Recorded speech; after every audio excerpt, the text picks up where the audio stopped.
కలుగును గాక. ప్రభువును ప్రియ రక్షకుడైన యేసుక్రీస్తు నామంలో అందరికీ హృదయపూర్వకమైన వందనాలండి. మంచిది ప్రియ దేవుని పిల్లలారా, సహోదరులారా, చిన్న ప్రార్థన చేసుకుని కార్యక్రమాన్ని మనం ప్రారంభిస్తున్నామండి.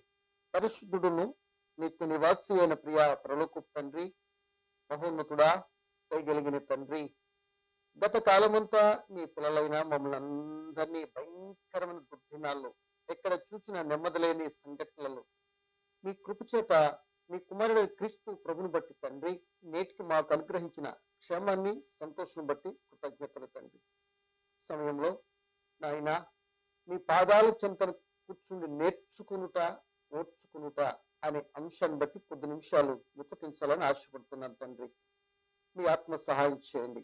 వినబోతున్న ప్రియులైన వారందరూ ఆధ్యాత్మికంగా బలపడినట్లు ఆసక్తి విని కృపనిమ్మని, యావత్తి కార్యక్రమానికి మీ సన్నిధి సహాయం మాతో ఉంచి నడిపించి మీరు మహిమ పొందమని యేసు అధికారం కలిగిన నామమున ప్రార్థన అడిగి వేడుకుంటున్నాము మా తండ్రి, ఆమేన్.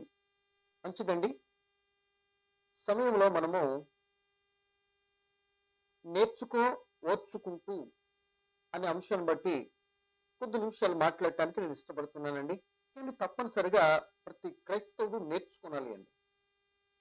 ఆ నేర్చుకునేది కూడా ఎలా ఉండాలి అని మనం ఆలోచన చేస్తే, తప్పనిసరిగా నేర్చుకునేది ఓర్పు ఉండాలి, సహనం ఉండాలి, సమయాన్ని వెచ్చించాలి, విధేయత చూపాలి, నేర్చుకున్న ఆసక్తి ఆ నేర్చుకునే వారిలో ఉండాలి అండి.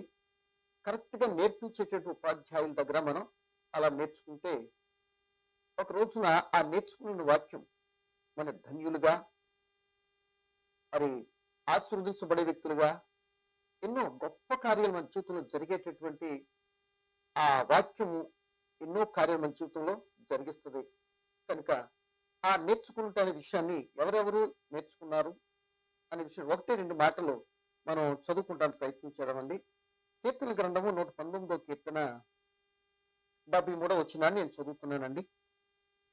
నీ చేతులు నన్ను నిర్మించి నాకు రూపు ఏర్పరచెను, నేను నీ ఆజ్ఞలు నేర్చుకున్నట్లు నాకు బుద్ధి దయచేయము. ఏం నేర్చుకున్నాలి అట?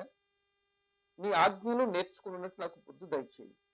అసలు నన్ను పుట్టించిందే నీ ఆజ్ఞలు, నీ ఇష్టాన్ని నేర్చుకుని నెరవేర్చడానికే అన్నట్లుగా ఇక్కడ మనకి భావన కనబడుతుందండి. ఇక్కడ కీర్తనకారుడు అంటున్న మాట ఏంటంటే, నేను నీ ఆజ్ఞలు నేర్చుకున్నట్లు. అంటే తండ్రి లేకపోతే దేవుని దాసులు, దేవుడు మనకి తన ఆజ్ఞలు కట్టడం నేర్పిస్తాడు. అది నేర్చుకుంటానికి మనం ఏం చేయాలంటే బుద్ధిని ప్రసాదించు అంటున్నాడు. అంటే బుద్ధి కలగటానికి మనం ఏం చేసుకోవాలి? వాక్యాన్ని తప్పనిసరిగా నేర్చుకున్నాం, అది కట్టడం నేర్చుకున్నాను. నేర్చుకునకుండా ఏది రాదు అండి. నేర్చుకున్నప్పుడు మాత్రమే ఆ వ్యక్తి నేర్చుకున్న తర్వాత ఫలితం, మరి పరీక్ష ఉంటుందండి. ఆ ఫలితం పాస్ అయినప్పుడే ఆ నేర్చుకున్నది తన జీవితానికి మేలుకరంగా మారటానికి అవకాశం ఉంటుంది. మనందరికి తెలిసిందే. కనుక నేర్చుకోవాలి. యేసు ప్రభు వారు కూడా తండ్రి అయిన దేవుని యొద్ద నేర్చుకున్నారండి. తండ్రి అయిన దేవుని యొద్ద బోధించిన బోధన విని లోకానికి చెప్పారండి.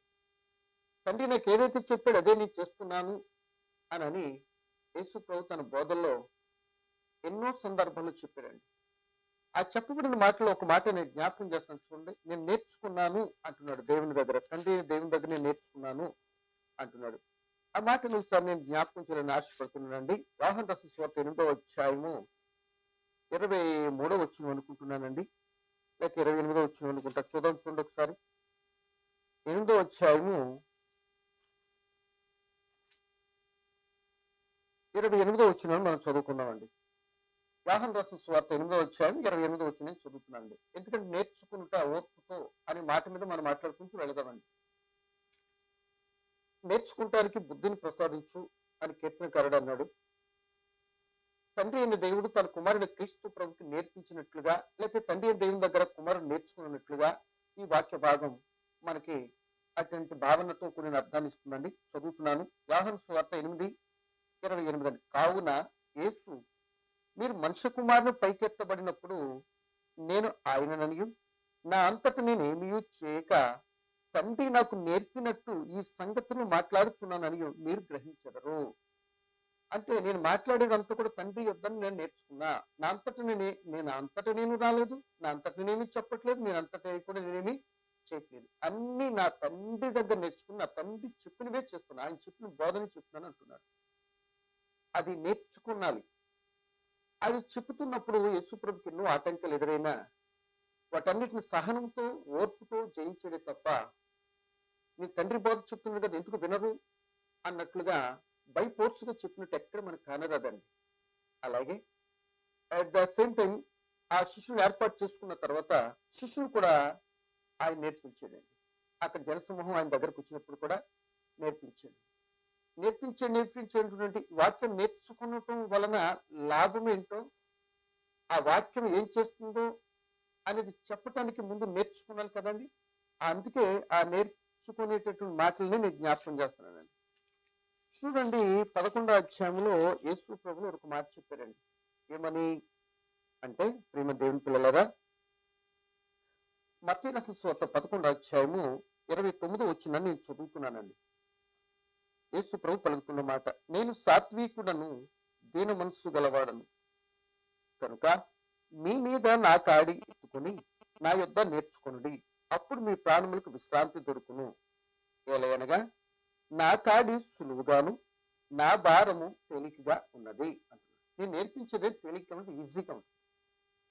మీరు నేర్చుకునేదంతా కూడా భారంతో కూడింది, ఖర్చుతో కూడింది కాబట్టి కనుక అలా కాదు. నేను చెప్పేది, నేను సాత్వికుడను, దీన మనస్సు కలవను.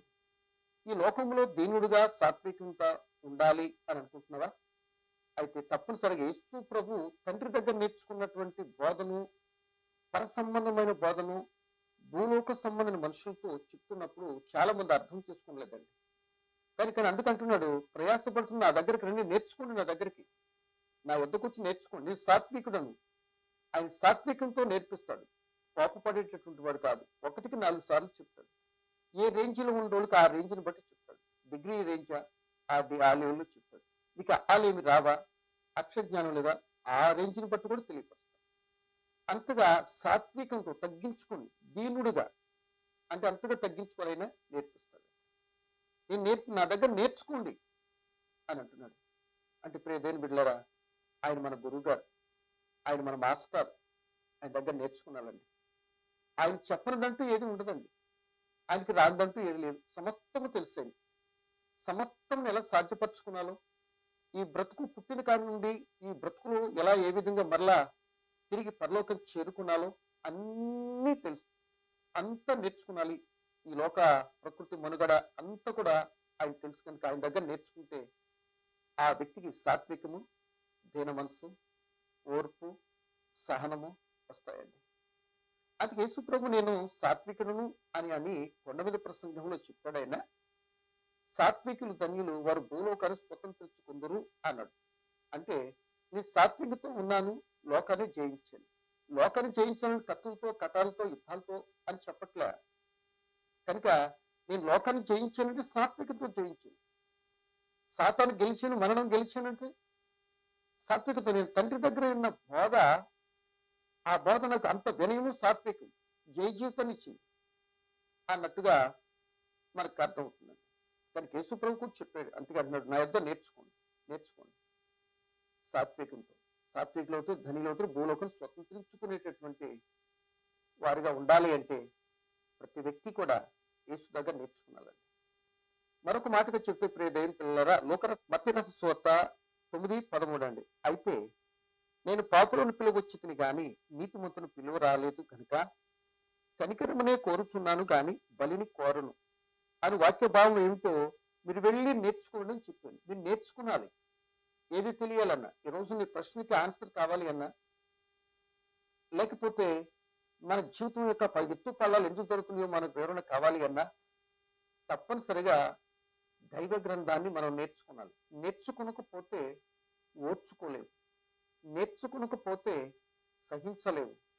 నేర్చుకుంటేనే సమస్తము సాధ్యపరచగలిగినటువంటి ఆ వాక్యము నీలో ఉన్నప్పుడు నువ్వు జయ జీవితం కలిగి ఉండటానికి, ధన్యుడిగా ఉండటానికి, వాక్యాన్ని అర్థం చేసుకుని నీ బ్రతుకు వ్యర్థం కాకుండా బ్రతకటానికి అవకాశాలు ఉంటాయండి అని బైబిల్ని బట్టి, దేవుని వాక్యాన్ని బట్టి నీకు జ్ఞాపకం చేస్తున్నాను. కనుక ప్రియ దేవుని బిడ్డలారా, యేసు తండ్రి దగ్గర నేర్చుకున్నాడు. యేసు ప్రభు శిష్యులకు నేర్పారు. శిష్యులైన వారు కూడా సంఘానికి లేక తన పిల్లలైన వారికి నేర్పించారు. ఎలా అంటే అపోస్తుల కార్యం 2:37 ఇది మనందరికీ సుపరిచితమే. అక్కడ పరిశుద్ధాత్ముడు ఈ లోకానికి వచ్చినప్పుడు ప్రియ దేవుని పిల్లలారా, వాళ్ళు ఆత్మను పొందుకున్న సందర్భంలో ఒక చక్కటి మాట, ఆ ఆత్మను పొందుకున్న వారిని చూసి ఆనాటి యూదులు ఒక మాట అడిగారు. మీరు యేసు ప్రభుని చంపేశారు అని డైరెక్ట్ గా పేతురు గారు ఆనాటి కాలంలో ఆత్మశక్తి చేత మరి బోధించినప్పుడు వాళ్ళ హృదయమును నొచ్చుకుని, మీరు స్వయం యేసుని చంపారు, తండ్రిని దేవుడు ఆయనను తిరిగి లేపాడు అని చెప్పాడు. అయ్యో మేము ఎప్పుడు చంపేశాము? ఓ ఇంత తప్పు చేసామా? అయితే ఇప్పుడు మేము ఏం చేయాలి? ఇప్పుడు పాతది ఎలాగో జరిగిపోయింది కనుక ఇప్పుడు మేము ఏం చేయాలి అని అడిగారండి. అప్పుడు అంటాడు పేతురు గారు, 2:37 చదువుతాను చూడండి ఒకసారి. వారు ఆ మాట విని హృదయంలో నొచ్చుకుని, సహోదరులారా మేమేమి చేతుమని పేతురును కడమ అపోస్తులను అడగగా, పేతురు మీరు మారు మనసు పొంది పాప క్షమాపణ నిమిత్తం ప్రతివాడు యేసు క్రీస్తు నామమును బాప్తిసం పొందుడి, అప్పుడు మీరు పరిశుద్ధాత్మ వరమును పొందుతారు, లేకపోతే మీకు అనుగ్రహింపబడుతుంది అని చెప్పాడు. అంటే ఇప్పుడు ప్రియమైన వాళ్ళరా, నేర్చుకోవాలి. ఏం చేయాలి అంటున్నారంటే, ఇప్పుడు మీరు చేసింది తప్పు, ఇప్పుడు చేయవలసిందేదో అది చెప్పు, మేము నేర్చుకుంటాం, మేము చేస్తాం అని అడుగుతున్నారు. కనుక వారు చెప్పాడు, మారు మనసు పొందండి, పాప క్షమాపణ నిమిత్తం మరి బాప్తిసం పొందండి, యేసుక్రీస్తు రక్షకుని నోటితో ఒప్పుకోనండి. ఇవన్నీ మనకు తెలిసింది. అది ఈ విధంగా నేర్చుకుంటున్న షెడ్యూల్ ప్రకారం ఒకరి నుండి ఒకరికి వచ్చినట్లుగా మనకు కనబడుతుంది. కాబట్టి ప్రియమైన దేవుని పిల్లలారా, కనుక నేర్చుకోవటం వల్ల ప్రియమైన వాళ్ళరా మన ఆధ్యాత్మిక జీవితాన్ని బలపరుచుకుంటాం. ఎవరైతే నేర్చుకుంటారో, మరొకసారి చెప్పిన ఇంతకు ముందే చెప్పింది, వారు ఓర్చుకుంటారండి, సహించగలుగుతారండి, వారు బ్రతుకు నెమ్మదిగా ఉంటుందండి. కనుక నేర్చుకున్నటువంటి వాక్యాన్ని ఏం చేయాలి తెలుసా?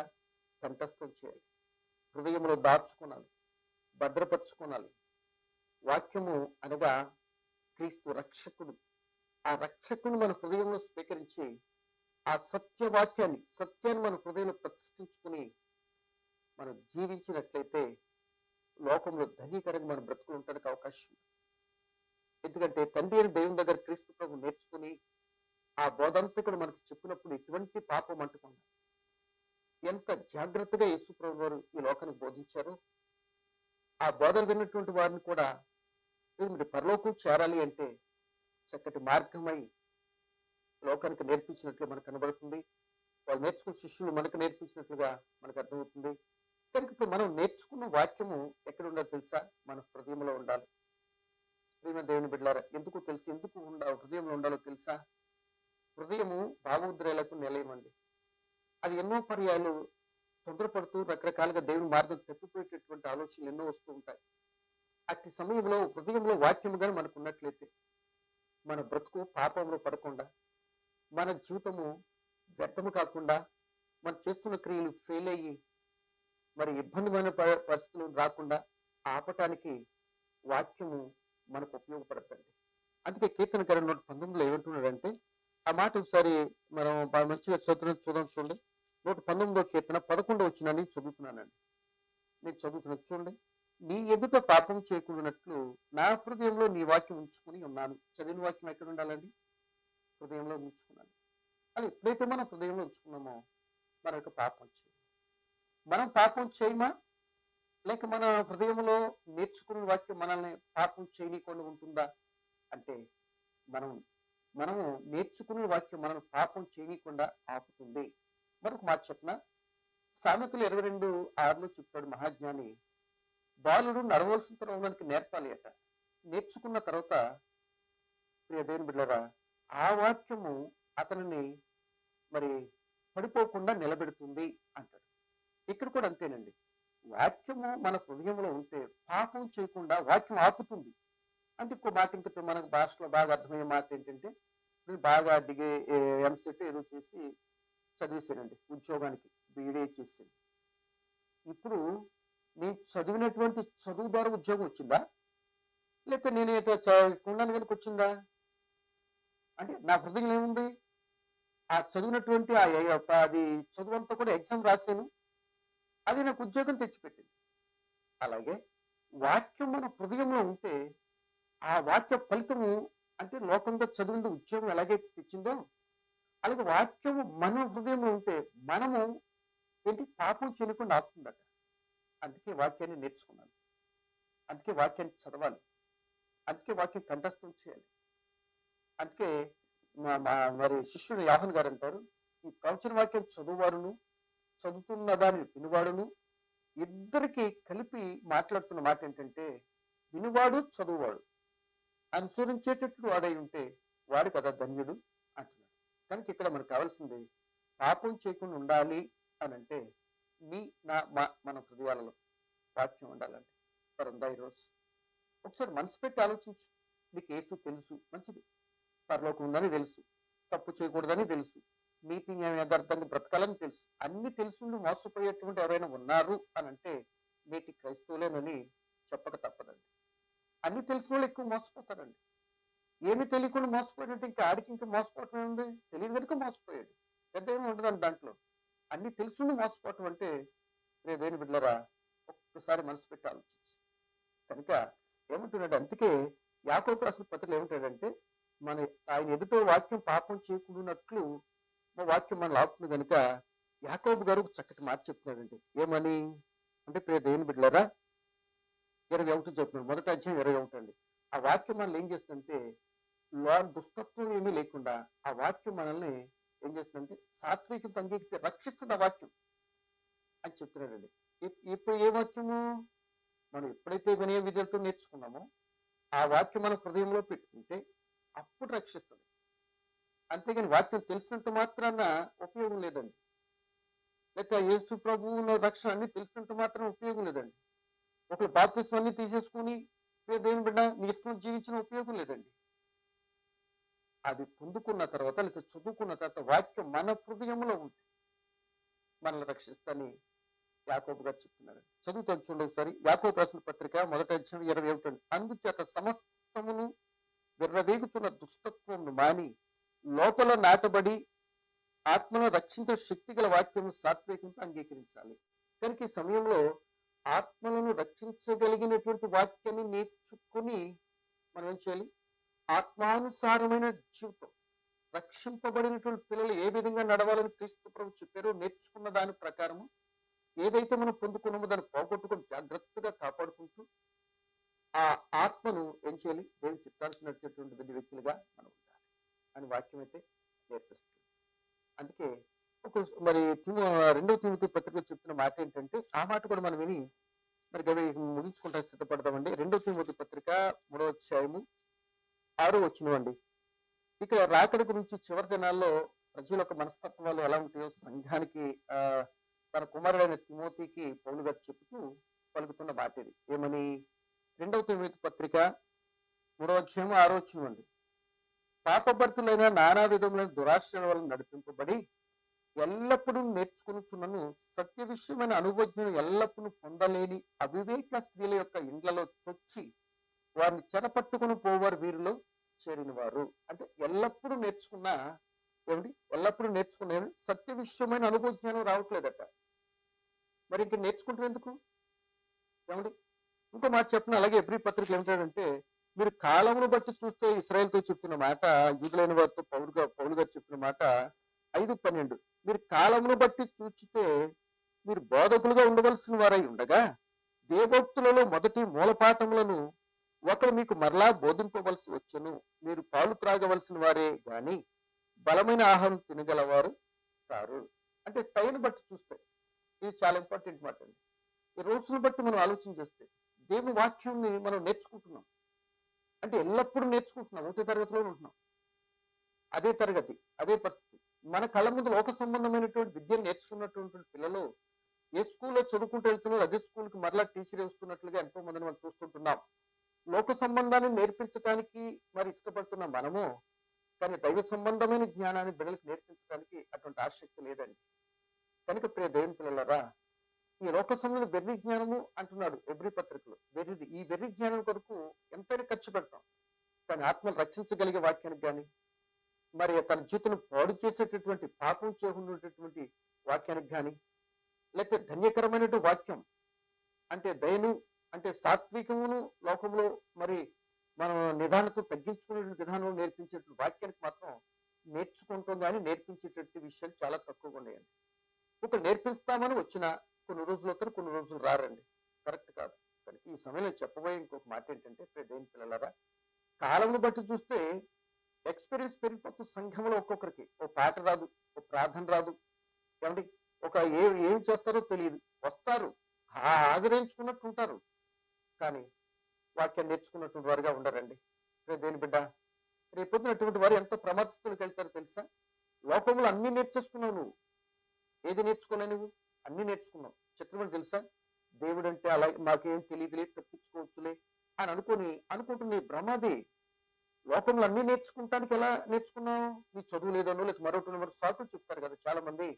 మరి లోకంలో ఉన్నటువంటి విషయాలు ఎలా నేర్చుకున్నావు? పని కానీ, చిల్లర కానీ, డబ్బులు కానీ, లెక్కలన్నీ ఎలా నేర్చుకున్నావు? చదువు లేదు కదా. అలా సాకులు కుదరవండి. అలాగే నీకు ఏదైనా ఉత్తరం వస్తే అలా చదువుకొని చేస్తున్నావు. అందుకే యోహాను గారు చెప్పారు, చదువువాడును వినివాడును. ఇలా ఆత్మానుసారమైనటువంటి విషయాలు వింటున్నప్పుడు మనం నేర్చుకోవాలి. ఒకటి వినేదాన్ని బట్టి నేర్చుకోవచ్చు, ఒక ప్రాక్టికల్ గా నేర్చుకోవచ్చు, మరొకటి ఏంటండి ఒక థియరీగా చదివి అయినా నేర్చుకోవచ్చు. ఎన్నో అవకాశాలు దేవుడు మనకి ఇచ్చాడు, కానీ మనం సద్వినియోగపరచుకుంటూ ఫెయిల్ అయిపోతున్నాం కదా. అంటే ఎల్లప్పుడూ నేర్చుకుంటున్నాను. అంటే సత్య విషయమైన అనుభవ జ్ఞానం రావట్లేదు. సత్యం అనగా వాక్యం, వాక్యం అనగా యేసుక్రీస్తు. యేసు ప్రభు నీ కొరకు ఏ త్యాగం చేశాడు, యేసు ప్రభు నీ జీవితాన్ని ఎలా మార్చాడు, యేసు ప్రభు ఆ పరలోకంలో ఎందుకు వచ్చాడు, ఆయన ఏం చెప్పాడు, ఆయన బోధలు ఎక్కడ బోధలు చెప్పాడు, ఆయన నేర్చుకోకపోతే నువ్వు పరలోకం ఎలా వెళ్తావు? ఆయన చెప్పాడు, నేనే మార్గం సత్యం జీవం అన్నాడు కదా. ఆయన మార్గంలో నడకుండా, ఆ సత్యాన్ని వెంబడించకుండా, ఏమండి నీకు నిత్య జీవం ఎలా వస్తుంది? మరి నేర్చుకోద్దాం. మరి నేర్చుకుంటున్నావా అంటే ప్రశ్నార్థకానికి మంది జీవితాలు ఏదో వస్తున్నా వెళ్ళిపోతున్నాం కహా ఎలా కుదురుతుందండి? అనేక మంది ఈ రోజున అవగాహన లేకుండా నరకం వైపు ప్రయాణం చేసినట్టుగా ఉంటున్నారండి. ఈ రోజు కూడా అనేక మంది దైవజనులు కానీ రకరకాలైనటువంటి వరకు చదువు లేకుండా ఎన్నో సర్టిఫికేట్ సంపాదించేస్తున్నారు. అసలు దైవ సేవ అంటేనే ప్రాక్టికల్, అది శ్రమతో కూడింది, వాళ్ళు శ్రమతో కూడింది. వీటి కోసం ఎన్నో ఎన్నో విధాలుగా ప్రయత్నం చేస్తూ ఏం చేస్తున్నారు తెలుసా? డబ్బులకి అమ్మే వాళ్ళకి లేదు, తీసుకోవడం లేదన్నట్లుగా ఆ సర్టిఫికేట్ల కొరకు ఏదేదో తెచ్చేసుకుంటున్నారు. చదవాలి కదా. ఇక్కడ దేవుని ఆజ్ఞాన్ని నేర్పుతున్నాము, ఆజ్ఞ అతిక్రమిస్తున్నాము సంగతి తెలుసా తెలీదా? వీళ్ళకి తీసుకున్న వాళ్ళకి తెలుసు, ఇచ్చేవాళ్ళకి తెలుసు, కానీ మధ్యలో ఏమొచ్చింది? ధనం. దాని మాయలో పడిపోతున్నారు. ఏమండి కష్టపడండి, కష్టపడితేనే ఫలితం. అంటే దేవుడికి విరోధానికి ఏది వచ్చినా ఏది ఉన్నా అది వర్దలదు, నిరుపయోగం అంటున్నాడు దేవుడు. ఈ మనకు జ్ఞాపకం. ఏది లోకానికి చూపించాలన్నట్లుగా ఆ కాగిత సర్టిఫికేట్ల కొరకు పరుగులు తీస్తున్నారు, కానీ దేవుడు ఇచ్చినట్టు అనుభవజ్ఞానంతో కూడినటువంటి ఆ నేర్చుకున్నట్టు వాక్యం ఆత్మను రక్షించేది. నేను ఒక దైవజనుడిగా ఒక విశ్వాస ఆత్మను రక్షించడానికి ప్రయాసపడాలి. ఆ ప్రయాసం బట్టి దేవుడు నాకు ఒక ఫలితాన్ని ఇస్తాడు ఒక రోజు పరలోకం అన్న అనుభవ జ్ఞానం రాకపోవటానికి కారణం నేర్చుకోవట్లేదండి. నేర్చుకున్నాను. మనం నేర్చుకోనకపోతే తప్పనిసరిగా కానీ ఓర్చుకునే తత్వం నీకు ఉండదు. దీన్ని బట్టి మనం ప్రశ్న అనుకున్నాం, దేవుని బిడ్డ నువ్వు నేర్చుకున్నావా? నువ్వు నేర్చుకున్నట్లయితే పాపం చేయు. నువ్వు నేర్చుకున్నట్టే అనుభవ జ్ఞానం కలిగి ఉంటావు. సత్య సంబంధ అనుభవ జ్ఞానం, నువ్వు మాట్లాడే మాట కానీ చేసే క్రియ కానీ. నువ్వు నేర్చుకున్నట్టే దేవుని పొందుతావు. నువ్వు నేర్చుకుంటే సాత్వికం కలిగి ఉంటావు, దీన మనసు కలిగి ఉంటావు, ప్రేమను కలిగి ఉంటావు. యేసు చూపిన మార్గంలో నడవటానికి కొన్ని కష్ట నష్టాలు ఓర్పుతో కూడినటువంటి దాన్ని నేర్చుకుంటావు కనుక ఆ పెద్ద కష్టానికి ఇది నీకు నేర్చుకోవట్లేదు. ఈ రోజున ఉత్తుని టెంప్ట్ అయిపోతున్నారు. కాబట్టి అది కరెక్టా? మరి ఎలా పరలోకం వస్తుంది? మరి దేవునికి చిత్తాన్ని మనం ఎలా అనుసరిస్తున్నామని చెప్పగలం ఈ మాటను బట్టి గమనించండి. కనుక ఈ సమయంలో ఒక వాస్తవత నేను ముందు పెట్టాలనుకుంటున్నాను, చెప్పి నేను ముగిస్తాను. ఇస్రాయేల్ జాతి మనకు తెలుసు కదా, దేవుడు ప్రత్యేకంగా ఏర్పాటు చేసుకున్నటువంటి ప్రజలు. వారికే నేను దేవుణ్ణి అంటాడు. ఎలా అంటే నేను అబ్రహాము దేవుడను, ఇస్సాకు దేవుడను, యాకోబు దేవుడు అంటే మిగతా వాళ్ళు కారా అనే కదా. కనుక అంతకు ఏర్పాటు చేసుకున్నటువంటి వారిని ఎట్టుకెళ్ళి ఐగుప్తు మోషే ద్వారా విడిపించారు. ఎర్ర సముద్రం దాటడం కారణంగా వాళ్ళు ఎర్ర సముద్రంలో బాప్తిసం పొందారు. మొత్తం మీద పరలోకపు మన్నాని తినుకుంటూ నడుస్తూ ఉన్నారు. కానీ వీళ్ళ యొక్క బ్రతుకులో మనం బాగా గమనించినట్టు వాళ్ళకి మనకి పెద్ద తేడా లేదండి ఈరోజు. కనుక పోల్చి చెప్తాను చూడండి. ఎందుకంటే వీళ్ళు విడిపింపబడేసిన దాటి నడుస్తూ ఉన్న 40 సంవత్సరాల్లో వీళ్ళేమీ నేర్చుకోలేదు. ఇస్రాయేల్ 40 సంవత్సరాలు అంటే 430 సంవత్సరాలు ఐగుప్తులో బానిసలుగా ఉన్న కానాను దేశానికి వెళ్తే 40 రోజులు పట్టే ప్రయాణాన్ని 40 సంవత్సరాలు పట్టించుకున్నారు అవిధేయతను బట్టి. అయినా మోషే ద్వారా ఎన్నో కట్టడలు, నియమాలు, పద్ధతులు, ఇలా ఉండాలి, ఇలా బ్రతకాలి అని ఒక నియమ నిబంధనలు, ఆజ్ఞలు ఎన్నిచ్చినా, విధులు ఎన్నిచ్చినా అన్నిట్లో ఫెయిల్ అయిపోయి ఒక్కటి కూడా నేర్చుకోలేదు వాళ్ళు. ఒక్కటి కూడా నేర్చుకోలేదు. అది ఎలాగంటే 10 మార్లు దేవుణ్ణే ఏం చేశారు ఇంకో రకం చెప్పండి, వాళ్ళు సనగటము, గొనగటము. తర్వాత ఇశ్రాయేలీలు ఏం చేశారు, ఎంత ఘోరమైన తప్పు చేశారంటే నిజంగా అటువంటి విధానం మనం కూడా చేసిందో లేదో అన్నట్టు అనిపిస్తుంది. మనం అంతకంటే ఎక్కువ చేస్తుంటామండి. కనుక ఇక్కడ గమనించినట్టయితే ఆ ఐగుప్తు దేశం నడుస్తూ ఉన్నప్పుడు ఆ అరణ్యంలో దేవుని మార్చేస్తారండి. దేవుణ్ణి మార్చేస్తారు. ఎలాగా? బంగారాన్ని పోత పోస్తారు, నంది దూడొచ్చిందంట. దూడకు చేయి, దూడే మమ్మల్ని రక్షించినట్టు. ఎంత ఘోరమండి. ఆ రోజు 3000 మంది దగ్గర పైబడి చంపేస్తాడు కదా. దేని బిళ్ళరా, ఆ రోజు నా దూడ ఈ రోజు ఇక్కడ నంది ఏదంటారు చూడు, అది వచ్చిందని నా భావన. ఆ దూడకు చేయి. దూడ ఏం చేస్తుంది? నువ్వు చేసుకున్నది అది దేవుడైనప్పుడు దాన్ని చేస్తున్న నువ్వే నేనే దేవుడు అనుకుంటే ఇంకా గొప్ప కదా. అంటే అవగాహన లోపం. అంటే దాని అర్థము వీళ్ళు ఎలా చేసుకున్నారంటే అంతవరకు మోషే గారు నేర్పించినటువంటి నేర్పుతాను ఏది తెలుసుకోలేదు. దేవుడు ఎవడో చెప్పారు, అన్ని విషయాలు చెప్పాడు, కానీ ఏమీ నేర్చుకోలేదు. చివరాక దేవుని మార్చేస్తారు. ఈరోజు నువ్వు మార్చట్లేదు అనుకుంటున్నావా? నీ ప్రవర్తన తీరాల లేదనుకుంటున్నావా ఏంటి? నీ క్రియలు ఎలా ఉండి తెలుసా? నేర్చుకుంటున్నావు, కానీ నేర్చుకుంటున్నావు కానీ నీ క్రియలు మారట్లే. నేర్చుకుంటున్నావు కానీ పాపం మానట్లే. పాపం అంటే వ్యభిచారము, దొంగతనమే, మోసం అనుకుంటున్నావు. అబద్ధం కాదా? లేకపోతే మరో రకం కాదా? ఏదో పొరుగుదాన్ని ఆశించేసి రకరకాలైనటువంటి క్రియలు చేయట్లేదా? ఏం మారేం మనం? ఏమి నేర్చుకున్నాం? ఏది మన జీవితంలో యొక్క మార్పు అని అంటే ప్రశ్నార్థకం అనేక మంది జీవితాల్లో. మరి ఎందుకు భక్తి చేస్తున్నారో నాకు అర్థం కావట్లే. సరే, ఈ మాట వినిన తర్వాతైనా ఒక్కసారి మీ జీవితాలు పరిశ్రమ చేసుకుని నేను చేసేదంతా నిజమేనా? నేను చేసేది న్యాయమేనా? నేను చేస్తున్న భక్తి రేపు పొద్దున పరలోకం తీసుకెళ్లేటువంటి విషయంలోనే నేర్చుకుని చేస్తున్నానా? లేకపోతే సొంత ఉద్దేశాలు అలాగే ఉంటేలే దేవుళ్ళు అనుకుని అడ్జస్ట్ చేసుకో దేవుడా అని చెప్తే వినేస్తాడానికి అమాయక చక్రవర్తిలాగా చూస్తున్నావా? గమనించు. ఈ మాటలన్నీ ఎందుకు చెప్పుకున్నాండి వస్తున్నాండి ప్రియ దేవుని బిడ్డలు. వాళ్ళు 40 సంవత్సరాలు నేర్చుకున్నారు, నేర్పించారు మోషే. వాళ్ళైతే నేర్చుకుంటే చాలా అవకాశాలు ఉన్నాయి. వాళ్ళు కష్టపడవసరం లేదు, అన్ని దేవుడిస్తున్నాడు, కష్టపడవసరం లేదు. ఆజ్ఞలు పాటించి ఏం చేయాలి అని అడగాలి, కానీ ఒక్క నేర్చుకోలేదు. ఆయన కోపం వచ్చింది. ఏం చేసి తెలుసా? అరణ్యంలోని వాళ్ళందరినీ సంహరించేసింది. 2 మాటలు చదివి నేను ముందుకు ఇష్టపడతాను, ఇప్పటికే కాలాతీతమైనట్లుగా ఉంది. తప్పదు, కొన్ని విషయాలు 1-2 మాటలు చెప్పినప్పుడు తప్పదండి. మరి సంఖ్యాకాండంలో మనం చూస్తే 14వ అధ్యాయంలో 10 మార్లు మీరు ఏం చేశారు తెలుసా? నన్ను విసిగించారు. 10 మార్లు మీరు నా మాటను పరిచయం పెట్టారు అని స్వయంగా ఆ దేవుని వాక్యమే మనకు కనబడుతుందండి. మరి 22 వచ్చిన చదువుతుందండి. సంఖ్యాకాండం 14:22 అండి. నేను ఐగుప్తులో అరణ్యంలో చేసిన సూచక్రియలను మహిమను చూసిన ఈ మనుషులందరూ 10 మార్లు నా మాట వెనుక పరిశోధించిరి.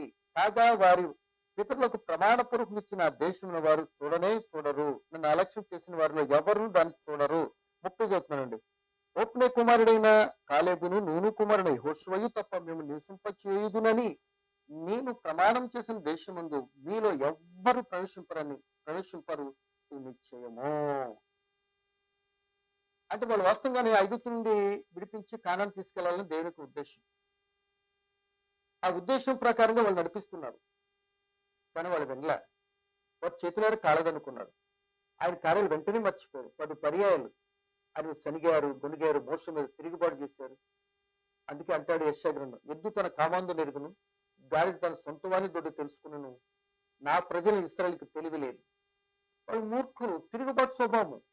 అందుకు గాని వాళ్ళ బ్రతుకులో ఏమొచ్చింది తెలుసా? నడినెత్తి నుండి అరికాలి వరకు పచ్చి పుండ్లు, అవి కట్టబడలేదు, పెండబడలేదు. ఎంత బాధ! ఆ భరించటానికి ఇష్టపడ్డారు కానీ అయ్యా తప్పైపోయి క్షమించు అని ఆ రోజున అడగలేకపోయారు. ఈ రోజు కూడా అలాగే తగలడిపోతున్న అనేక మంది జీవితాలు. కరెక్ట్ కాదండి. ప్రియమైన వాళ్ళరా, ఆలోచించేయండి. ఆ 40 వెళ్ళేది కనుక అరణ్యంలో రాలిపోయారు. ఆ మాట ఎక్కడ చెప్పారంటే సంహరింపబడ్డాడని భయంకరమైన మాటను ఉపయోగించాడండి దేవుడు అపొస్తలుడు పౌలు గారి ద్వారా. మొదటి కొరింథీ పత్రిక 10వ అధ్యాయము 5వ వచనంలో ఈ మాట అండి. మీరు పైనుంచి చదువుకుంటే సముద్రంలో బాప్తిసం పొందిన వివరణ అంతా కనబడుతుంది. 5వ వచనం నేను చదువుతున్నాండి. అయితే వారిలో ఎక్కువ మంది దేవునికి ఇష్టలుగా ఉండకపోయిరి కనుక అరణ్యంలో సంహరింపబడిరి. అదేంటి సంహరణ ఎలా? ఏదో నా ఇది చేస్తే బలిస్తగ్గుడు అన్నట్టుగా సంహరించేసాడట, నరికేసాడట పట్టుకొని. ప్రియమైన వాళ్ళరా, ఒకసారి ఆలోచించేయాలని ప్రేమతో మీకు తెలియపరుస్తున్నాను ఈ సమయంలో. కనుక ఈ రోజున మనం నేర్చుకుంటున్నాం. ఏమండి, అసలు దేవుని నేర్చుకుంటానికి ప్రార్థనకి ఇచ్చే సమయం అంతా చెప్పండి ఒకసారి. మనసు పెట్టి ఆలోచించండి. అంటే 52 ఆదివారాల్లో 52 గంటల. అది చేయటానికి కూడా మనకు పెద్ద ఎంతో బద్ధకం తెలుసా? ఇప్పుడు ఆ కొట్టుళ్ళు ఏ కొట్టుళ్ళు వచ్చేసినాయి కదా. ఇది అసలు ఆ కొట్టుల్లో పెట్టుకుంటే మిమ్మల్ని ఎంత కొట్టులు సరే దున్నపోతుంది వానసులకు పడ్డట్టుగా అది వదలరు. మాట అర్థమవుతుందా? ఈ రోజునంతే మన ఏరియాలో జరిగే స్టోరీ ఇది. ఏమండి, ఒకసారి ఆలోచించి ప్రార్థన ఉంటుంది కలిగి ఎన్నోసార్లు చెప్తాం.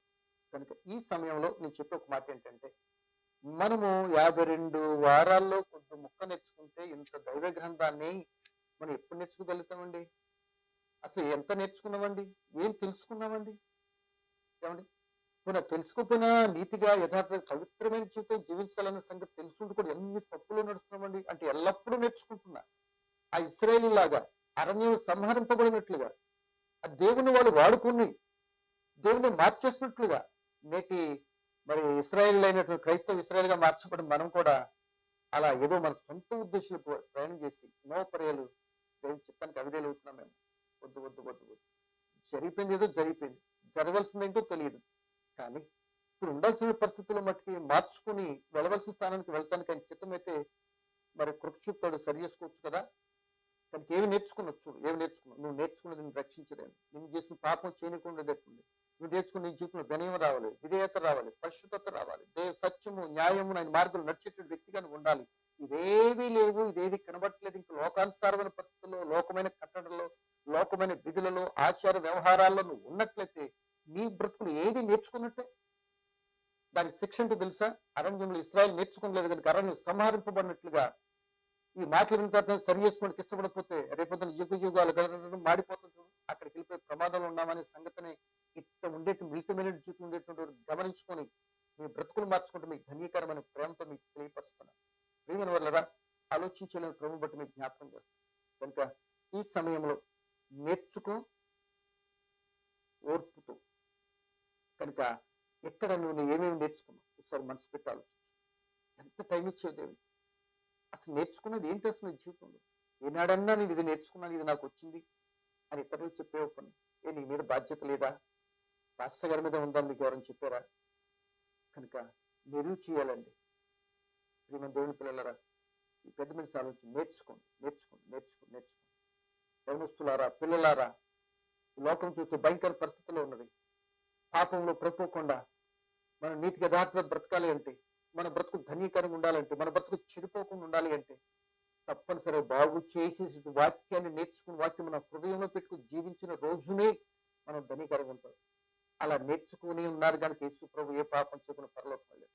అలా నేర్చుకున్నారు కనుకనే యోసేపు, షడ్రకు, మేషకు, అబేద్నెగోలు ఇలాంటి పెద్దలైనటువంటి భక్తులైన వారందరూ దేవుని పిల్లలారా ఆ దేవుని వాక్యాన్ని, దేవుని చిత్తాన్ని నేర్చుకుని హృదయంలో పెట్టుకున్నారు కనుకనే వాళ్ళు విగ్రహాలను మొక్కలేదు, ప్రార్థన చేయకుండా ఉండలేదు. పాపం చేసే అవకాశం వచ్చిన ఆ పాపాన్ని ఛేదరించుకున్నారు కనుక వారికి శిక్ష వచ్చింది. అయినా భరించారు. నేర్చుకున్నప్పుడు వాళ్ళ వినయం అవుతుంది. పాపం చేయకుండా ఆ వాక్యం మనలో ఉంటుంది. అందుకే యోసేపు పాపం చేయకుండా ఉండగలిగాడు, పవిత్రంగా జీవించాడు. అందుకే అగ్నిలో పడవేసిన కాలిపోకుండా ఉండాలి. ఇవన్నీ వింటుంటే వాళ్ళు నేర్చుకుని ఆ వాక్యం మన హృదయంతో కారణంగా లోక సుందరమైన ఆచార్య వ్యవహారంలో పడిపోకుండా దేవుడు కాపాడాడు. కనుక ఈ రోజు నిన్ను నన్ను కాపాడా. ఎందుకు చిన్న దానికి ప్రలోభాలకు లొంగిపోతున్నాం? అలా ఇందుట్లయితే పరలోక రాజ్యం మనం ఎలా పొందుకుంటాం? ఈ రోజు కొంచెం చెప్పేవాళ్ళు సరిలేరు అంటారు, వినేవాళ్ళు సరిలేరు అంటారు. ఈ రెండింటి మధ్య నలుపుకుంటూ అనేక మంది క్రీస్తు దగ్గరికి రావడానికి ఆటంకాలుగా తయారైపోతున్నామేమో. వద్దండి, ఎవరో ఒకరు తగ్గి, ఎవరో ఒకరిని క్షమించి దేవుని చిత్తానుసారంగా ఓర్పుతో, సహనంతో ముందుకెళ్దాం. తోటి వ్యక్తిని ప్రేమించి కృప కలిగిన వారు ఉందాం. కనుక ఈరోజు నేను నేర్చుకుంటున్నావు, నేను రక్షించే వాక్యం నీలో ఉందా? లేకపోతే నేర్చుకుంటున్నందుకు రక్షించవలసిన వాక్యం ద్వారా శిక్షించబడే స్థితిలో ఉన్నామా గుర్తెరిగి ఆయన చిత్తానుసారి రక్షణ పొందే కృప మనకి ఏమైనా కోరుకుంటూ ఈ మాట ముగిస్తున్నాను. చిన్న ప్రార్థన. పరిశుద్ధుడైన పరమ తండ్రి, ఈ ఘనమైన పరిశుద్ధమైన నామాన్ని బట్టి మీ స్తోత్రాలయ్యా.